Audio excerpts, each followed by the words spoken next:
Welcome to the TFT Performance Podcast. I'm your host, Jordan Sullivan, and today we are talking to PhD to be Colin Doherty. Colin is currently completing his PhD at the renowned Edith Cowan University in Western Australia. He completed a Bachelor of Science in Food Science and Health at the University of Limerick in Ireland and a Masters of Science in Human Nutrition at the University of Copenhagen in Denmark.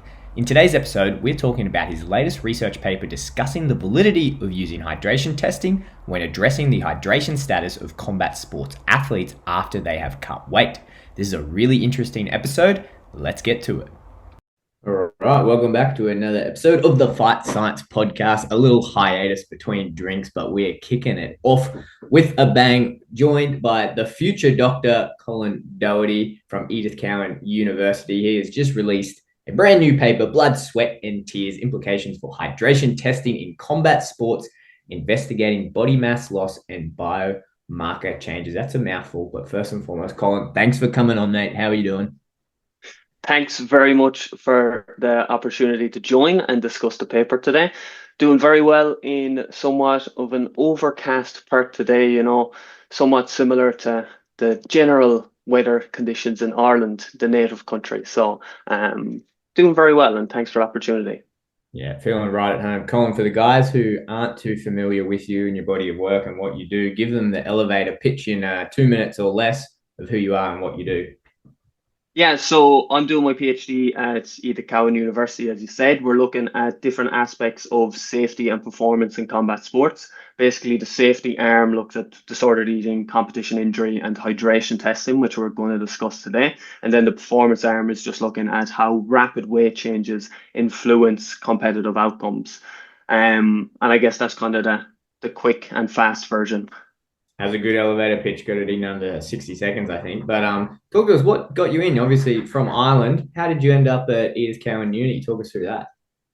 It's an interesting story. I never would have regarded myself as a PhD guy, whatever that means to each individual. But basically, I just finished up my master's in human nutrition at the University of Copenhagen, and my supervisors at the time had sent me on the PhD at ECU. They're like, "Oh, this will be right up your street. You should apply for this." And I was like, "Oh God, move to Australia, do all these things." But anyways, long story short, I applied to it. Got accepted, coming to the end of it now, but it was probably motivated by when I was in Copenhagen, we were working one-on-one with athletes and obviously seeing a whole plethora of issues. And one of them that was coming to the forefront was definitely this conversation around hydration testing. Well, let's jump into the paper. You obviously work under the famed Dr. Oliver Barley, who we've had on many a times, but give us the rundown, I guess, why you thought it was important to do a study like this, and then start talking us through how you set the study up. Yeah, well, it'll be it'll be common knowledge to people who listen to this podcast that obviously athletes undergo rapid and unfortunately sometimes extreme dehydration. And some organizations have started to use hydration testing as a method to deter, or I quote, in some instances, eliminate rapid weight cutting from combat sports. So we wanted to have a look at basically a study using combat sport athletes and an actual method they use in practice, being the sauna, to see if some of these biomarkers were accurate, reliable. Is there a biomarker here that has potential for future research, or is it really, the final nail in the coffin? In terms of how we started to set it up, we wanted to, it's basically like a before and after study. So we bring our athletes in at baseline, we collect blood, urine, and tear samples. Then we bring them to a different room where we did 6 30-minute sauna sessions where I watched the most amount of MMA and Muay Thai fights and got the most amount of instruction about MMA and Muay Thai fights I've ever heard in my life. It was quite enjoyable. But that was obviously the dehydration portion. And then we bring them back to the lab and collect those biomarkers post dehydration. And what that allows us to do then is to look at the change scores from pre to post dehydration, which obviously accounts for the variability in someone's pre-dehydration biomarker scores. So we thought looking at these change scores would be actually better than just looking at a post dehydration score, which there's obviously a lot of variability between people in. I can continue to go on if you like, or if you want to jump in with any questions, feel free to do so. Yeah, we'll break this down in great depth. I think you're being very, very politically correct by saying organization. I guess I'll break the ice here. Everyone understands, and we've spoken about this many times on the podcast. One championship do hydration testing, and they've changed the rules over the years on how this goes. Basically, they do the weight cuts. The guys aren't meant to cut weight, and the deterrent for the fighters not to cut weight is that not only do they have to step on the scale, make the contracted fight weight, but they have to pee in a cup, and then a quote unquote scientist will come through and use urine specific gravity and say, yes, this fighter is hydrated enough or not hydrated. And by using that test, they're using that as an indication whether or not they cut weight. And people who are familiar with this and in the field and practitioners like Colin and myself who work with athletes, we know for a fact that it's by nature with athletes, if there's rules, we're going to bend them. And we're going to bend them to the point where it's not quite breaking the rules, but it's definitely on the borderline. And many one championship athletes still cut weight, and they do things, in my opinion, which puts their body at more harm than if they were to not do them by trying to cheat this hydration test. And I guess this is why research like this is important, because I feel like by putting things in place like a hydration testing in an already dangerous format, which is cutting weight, you're adding additional risk to athletes that one doesn't need to be there, and two isn't very well thought out. Absolutely, absolutely. And I guess I know this is kind of fast forwarding ahead, but like the kind of concluding remarks from this paper was that misclassification of athletes being hydrated or dehydrated isn't just, it has implications basically. These athletes for their careers, finances, um, and often like you've touched on there, their health. So it is in and like even when you just think about any potential solution for or solutions for managing or challenging the rapid dehydration that we have in combat sports, it has to be somewhat low risk and high potential reward. And if I was one championship, you probably should have piloted this as an event instead of the full rollout across the whole organization. And probably an even more pertinent question is where they actually got the rationale that this was a suitable approach and whether this USG test actually measures hydration. I think a good part to start here, Colin, let's just go back to bare bones and just to prove this point of, you know what, there's a bit more to this than what meets the eye than grabbing this fancy looking stick that people will use and sticking someone's pee in it and then looking through all these different little mirrors and then getting a number. That may sound very scientific, but the absolute fundamental point of this is that hydration is a lot more complicated than what meets the eye. And if you could give us, from a scientific standpoint, how you would define hydration, let the people listening hear it. Yeah, look, if you got, I suppose, 100 different people studying hydration, you might get different answers, but hydration or hydrated is just normal total body water. Now, obviously, that water is in different compartments in the body, and there's even differences in terms of the proportion of total body water stored in those compartments between males and females. But not to get too complicated too fast, you have about 2/3 of your water stored in an intracellular compartment, which is kind of like, in your muscle cells and your brain cells and your liver cells, and then the fluid kind of floating around those cells. And then you'll have about 1/3 roughly in the extracellular space, which is kind of like your blood plasma, or sorry, your blood. But if you test something like urine, obviously urine is a filtrate of the blood, so it's an indirect measure of hydration status that can be affected by a multitude of different factors, such as, somebody's diet, training, even how much lean muscle mass somebody has, because urine specific gravity at the end of the day is looking at the concentration of solutes, or put more simply, it's kind of like your electrolytes and some waste products in the urine relative to the proportion of water. So we're making a couple of assumptions there when we're looking at the USG and relating it back to somebody's hydration status. So I guess that's kind of hopefully answered the question.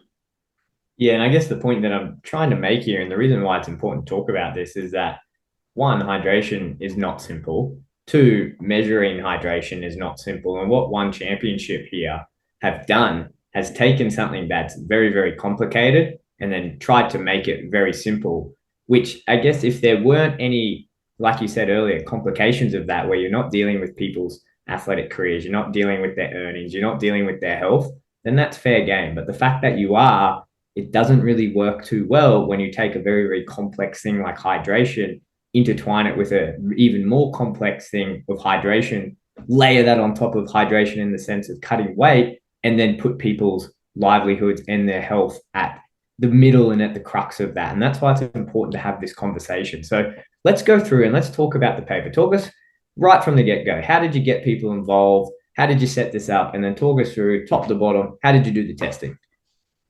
Yes, so thankfully I am training at a Brazilian Jiu-Jitsu gym here in Perth. Was able to leverage some of those contacts. Some of the guys who train Brazilian Jiu-Jitsu also train Muay Thai, mixed martial arts, and also boxing, which was the four different sports that the participants came from for the study. So reaching out to existing contacts, obviously leveraging Oliver's contacts as well, and just a little bit of word of mouth. So that's how we recruited them. In terms of setting up the study, as we kind of alluded to already, it was a kind of pre to post assessment of people's hydration status. So before they came into the lab, we had certain conditions that we asked them, or sorry, we had certain kind of standard practices that we asked them to adhere to, such as avoiding high contact and high intensity and heavy contact exercise 2 days before training. As we've talked about, that can kind of influence your urine values. Then we also asked them to consume 45 milligrams of fluid, or sorry, milliliters of fluid per kg of body mass, just to increase the likelihood when they arrived at the lab, they would actually be starting in that hydrated state. Now, we also asked them to record their food practices for replication on the second visit, which is the first time I'm mentioning this. So the purpose of the second visit was actually look at the reliability. So if we were to extrapolate that out to practice, you could say, let's say somebody's fighting not this weekend, but next weekend in the UFC, August, let's say they have another fight in December. Could we expect these biomarkers to give us similar results if the same athlete cut the same amount of weight using the same method?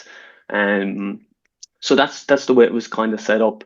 We then obviously had them in at the lab. We collected their urine, their blood, and a tear marker. I promised there was no induced tears by myself. It was all self-induced tears from combat sport athletes. I obviously joke that the tear marker itself is just kind of collecting fluid that's on the outside of the eyelid. So we had those five different biomarkers. We did our 6 30-minute sauna sessions, brought them back to the lab, then got our post dehydration scores, and then looked at basically if the weight loss in the sauna. So let's say, Jordy, you were one of the participants, you lost 4% of your body mass. I have your blood, your urine, and your tear values. Does the amount of weight you lost in the sauna, can that explain the changes in these biomarkers? Or is there potentially other factors that are influencing this? And therefore, if we were to use a hydration test, maybe it's not just how much weight somebody is cutting that is influencing them, and therefore they're not really fit for purpose. I can keep jumping into the results if that's good for you. We'll go through it. Absolutely, absolutely. Okay, so basically, the short version is the weight loss in the sauna could not accurately predict the changes in the biomarkers. in any of them. The blood biomarkers performed best. However, the best biomarker still had 78% of unexplained variation, meaning again that other factors was influencing the changes in these biomarkers. In terms of the reliability, they were generally poor to moderate. And if we just think back to what I said about the accuracy, even if they were reliable, they would be reliably inaccurate. So if something's inaccurate, the reliability kind of becomes redundant, but obviously we wanted to be comprehensive here and show both the accuracy and the reliability. We also did one other analysis where we were looking at USG to see if it could accurately classify athletes as hydrated or dehydrated. So we got their post-sauna values for the USG and the post-sauna values for serum osmolality, which is just basically the concentration of your blood. And we looked based on that marker, which is our best available marker, serum osmolality. Does USG accurately classify these athletes? And without going into the weeds, basically we found there was about 4 out of every 10 samples misclassified, leading to about a 40% misclassification rate. So if we took, let's say 10 athletes there at a recent event, we would expect based on the study conditions, so 3% rapid weight loss using a sauna, 4 of those would be misclassified as either dehydrated or hydrated. And then based on the accuracy, the reliability, and that kind of misclassification cost there, we were concluding that hydration testing should not be used in a regulatory sense, and alternative strategies should be pursued because of these implications for athletes' health, their career, and often challenging financial situations. Let's break down a few of those things, Colin, because that's incredibly interesting, right? I think the first thing that becomes abundantly clear when you explain this out is that, man, hydration seems very, very difficult to measure, even when you're in this very controlled laboratory environment. Absolutely. And like, there's a couple of kind of caveats to this too when we are kind of extrapolating it out. This is under the conditions, like I said, of using a sauna and 3% body mass. We know in practice up to extreme conditions, some people might actually be losing 10% of their body mass in the 24 hours before the weigh-in. Obviously, it's never recommended, but that's just an observation. It's also only applicable really to athletes who would use the one method, which we know is not something that happens in practice, right? Athletes use multiple methods. They might be running on a treadmill with a sweatsuit. They might be cycling on a bike with a sweatsuit. They might be even using a hot bath or the famous burrito wrap, not the food now, but the getting wrapped up in towels. So basically the purpose of saying all that is even under the partially controlled laboratory conditions, we're seeing very, very large variability. So if you were to just go out to practice and the athletes agreed to let you get their starting body mass and their end body mass and collect these biomarkers, we would expect to see much larger variation. So what we're actually communicating here is nearly a best case scenario, and it's still pretty abysmal. And in saying that, when you had choice of the three, we did the blood, you did the urine, and then you did the tear osmolarity, and the blood came back as the most accurate, right? And when we're talking about urine specific gravity, that would class as the urine measurement. Correct. And what was the accuracy when you assess the urine measurement? Not good, but I knew I would forget exact figures off the top of my head, so I just have the paper here beside me.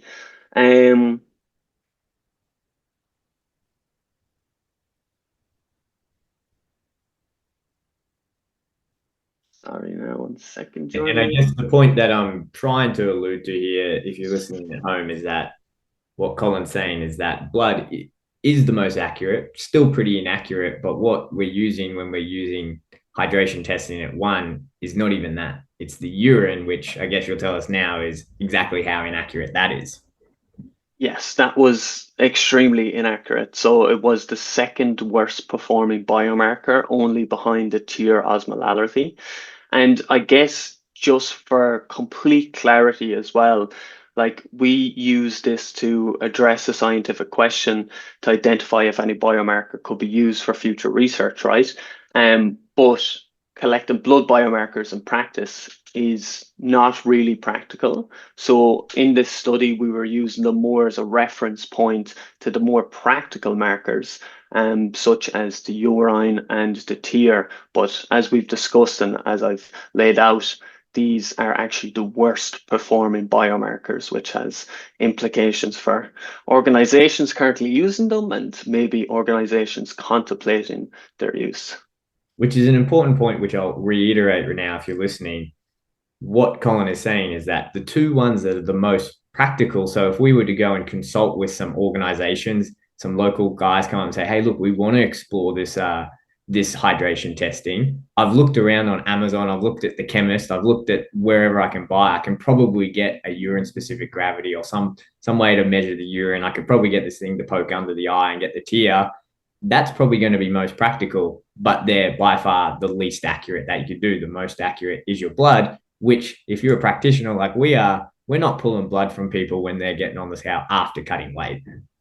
Yeah, and I really want to emphasize and reiterate as well, like, and I know we've both mentioned it at this stage, but this is under, yeah, partially controlled lab conditions, like in the field. And you know even better than I, Jordy, that like these practices, it's not just athletes using the sauna to cut 3%. Often it's a combination of, water loading, maybe fluid and food restriction, and then using both passive and active dehydration methods. Your passive ones might be your hot bath and your sauna, and your active dehydration methods might be then, where you're actually in motion, such as on a treadmill or on a bike. So that all adds a further layer of complexity. And again, really comes back to the point of, if anything, these type of um, uh, what would you say, hoped solutions should be piloted before they're actually ran out at a full scale, for these organizations. You mentioned it there, Colin, that there's a number of different factors that can influence these markers. What are those things that can influence them?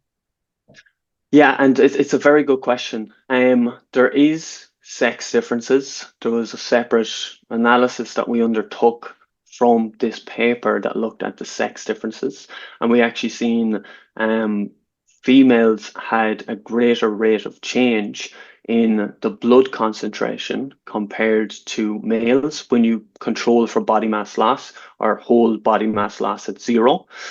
And that is likely down to the fact that females actually store a lower proportion of their total body water in the intravascular space or in the blood compared to males. So when they lose weight, it has a greater increase on the concentration. We also then seen in the hematocrit that males had a greater rate of change compared to females. So sex differences is definitely one. There can be things with the urine specific gravity, just because that's probably our biomarker that's been highlighted at the minute. There's factors that can affect that, such as somebody's muscle mass. So obviously the greater muscle mass, we're going to have greater muscle protein breakdown and then protein synthesis, and the metabolites of that do get to the urine, which can artificially increase somebody's USG. So the USG test might tell you you're dehydrated when you're actually hydrated. Um, there is, if people are consuming high protein diets, this can influence the USG. If they're doing high intensity or heavy contact exercise, this can influence the USG, all in the upward fashion. Um, and then there's also obviously other factors that have not been identified or not been explored that can affect the USG scores, which all add to the variation and the unpredictable nature of how these tests react in practice. So after all this, Colin, you've gone through this, you've looked at all these markers, you've done the testing. Where are you at with it if someone were to say to you, well, is hydration even worth testing in this environment? Short answer is absolutely no.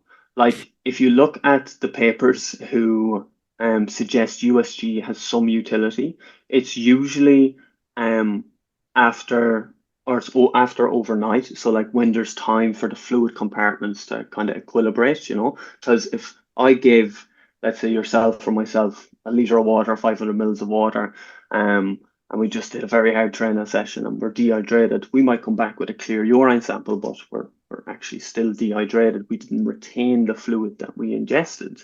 It's actually coming out in the urine, giving us an inaccurate indication of our hydration status.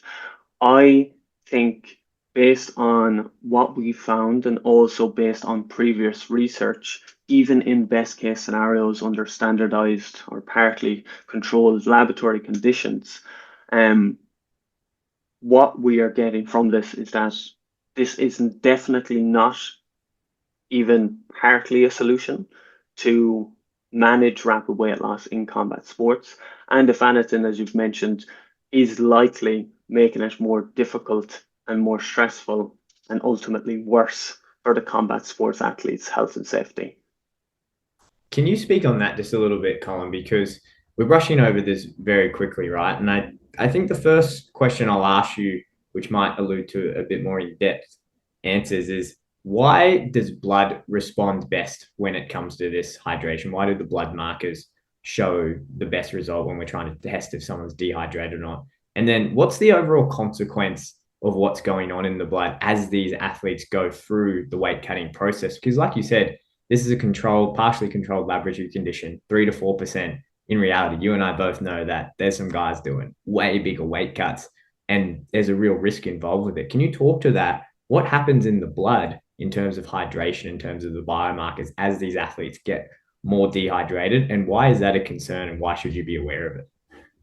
Yeah, so like you basically have different sensors in your brain that comes from a part of the brain called the hypothalamus, and then there's hormones related or released from another part of the brain called the posterior pituitary for all the nerds that are listening. But what happens is once we sweat, the blood and the interstitial fluid where the sweat glands are actually sitting, that's the precursor fluid for sweat. So once we sweat, obviously that fluid portion of the blood goes down and the solid concentration goes up. Then the body senses that and it sends signals to our kidneys basically to conserve fluid and to concentrate our urine.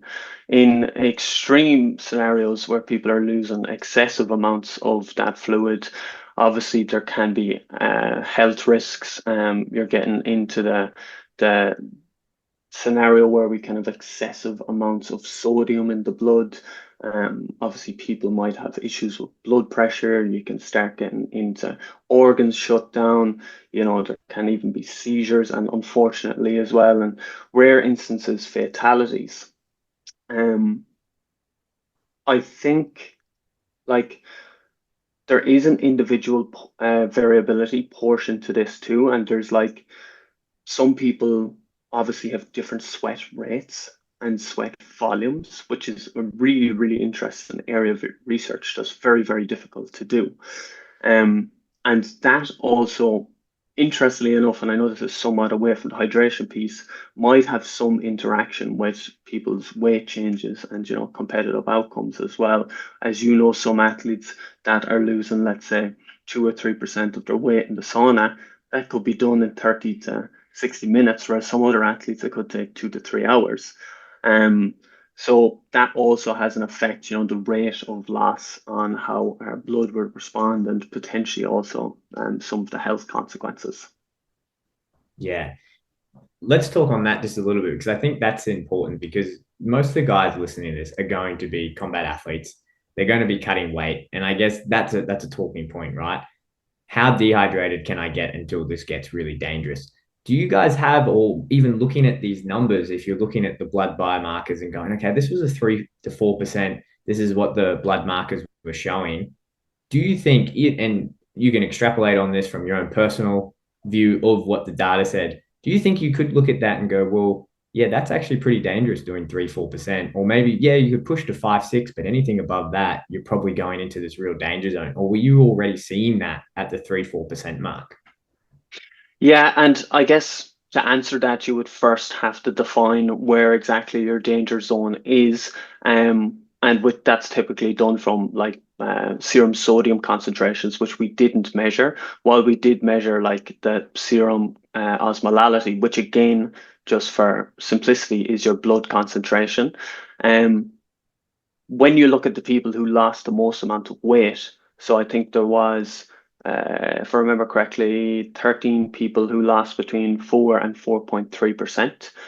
There was a variation of 8 to 20 milliosmoles, which is just the unit for serum osmolality, the blood concentration. There was that variation in terms of the change in the blood.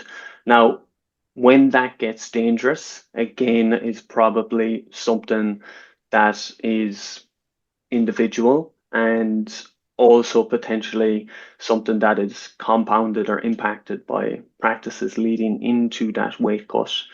Uh, but at the moment, I don't really have any personal opinion on that. I haven't really looked at the health consequences. This is, or like the thresholds potentially for health consequences.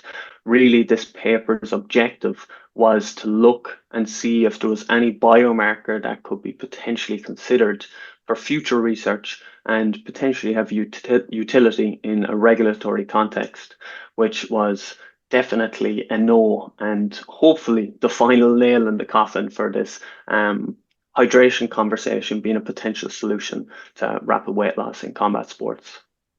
Well, let's finish this with a little bit of practical advice because there's going to be lots of practitioners listening to this. Say that someone is and they're going, man, I just want to make this safer for these guys then. And okay, from the sense of, well, what can I do? I can measure all these other things. Is it even worth me getting some type of hydration stick? Can I find a tear osmolarity?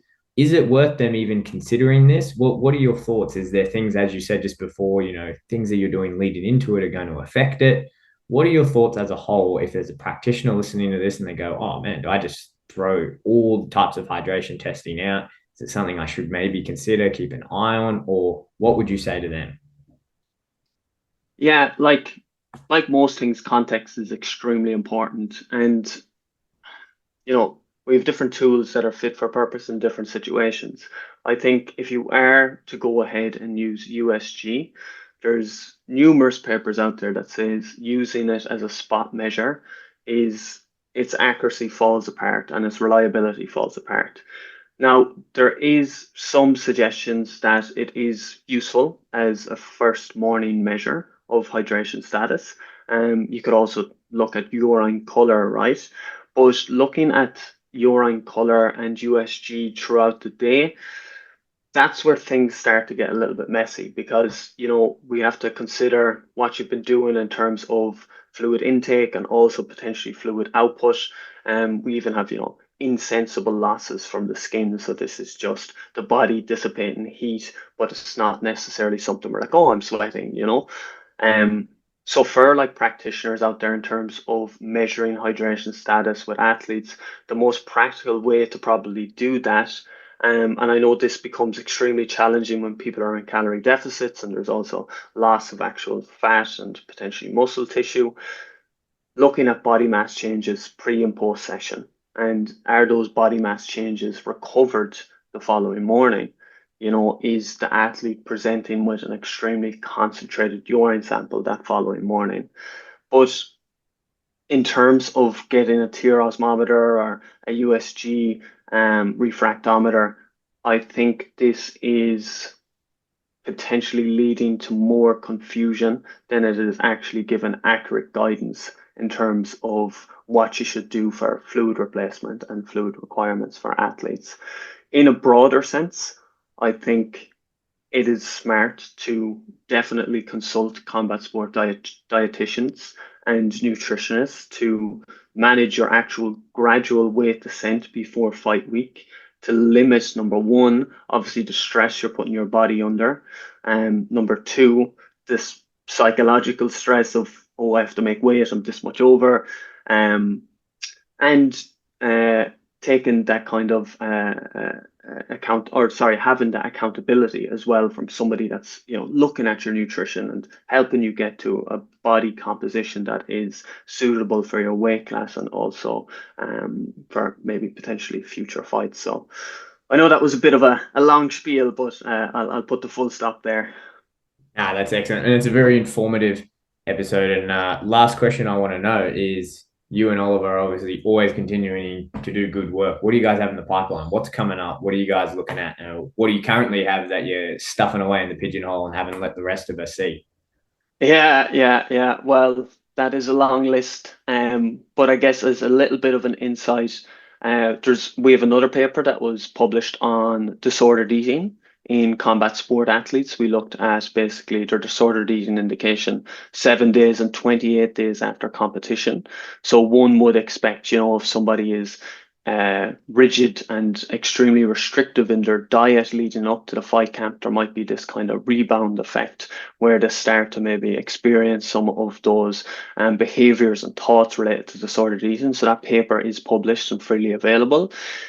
In terms of future work, we have two papers that are currently under consideration.